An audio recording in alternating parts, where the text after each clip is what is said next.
આ હિતેન્દ્રભાઈએ પણ અત્યારે જ કહ્યું કે પ્રેમ આજના સમયમાં બહુ ફાસ્ટ થઈ જાય છે અને પછી જુદા પર જલ્દી થઈ જાય છે, પણ નિભાવવું હોય તો નિભાવવું જરૂરી છે. પ્રેમમાં સમર્પણ એ પહેલો ધ્યેય હોવો જોઈએ. તો એટલા માટે મેં ઘણું લખ્યું છે અત્યારે કે જીવન એક જ છે અને જીવવું હોય તો સંગાત તો જોઈએ. અને એકવાર તમે સંગાત લીધો તો નિભાવી જાણવાનું. અને નિભાવવાનું કઈ રીતે? ઘણીવાર દૂર હોય તો નજીક લાવવા પડે, ગુસ્સે હોય તો એમને ખુશ કરવા પડે, નારાજ હોય તો મનાવવા પડે. તો એ જ એના ઉપર જ એક કવિતા લખી છે, હું તારા વિના અને તું મારા વિના. તો ગીત રૂપે થોડું પ્રસ્તુત કરવાની ટ્રાય કરીશ. વિના ચાંદલે ક્યાં રહે શોભા આકાશની, કોરી રહી જાય છે અમાસની રાત્રિ. વેરે છે કિરણો લઈ ઉધાર તોય, ગમશે ક્યાં રાતોય ને તારલા વિના.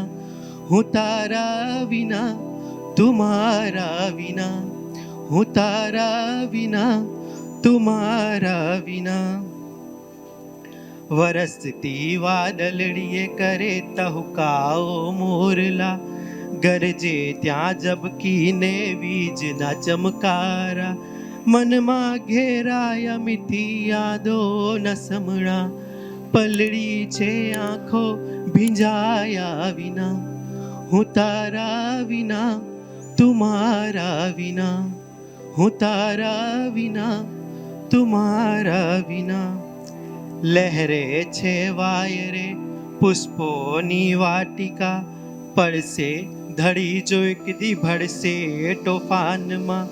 દઈ દે મને મારા પ્રશ્નનો ઉકેલ તું, તડપું છું હું તો શું રહેશે તું આરામમાં.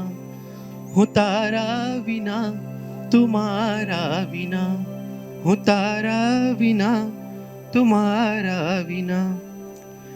નજર નહીં જો આવું શું ગમશે તને, ધૂળમાં મળી જાઉં શું મળશે તને.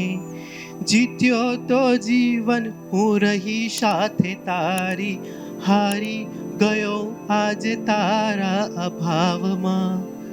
હું તારા વિના તું મારા વિના, હું તારા વિના તું મારા વિના. Thank you.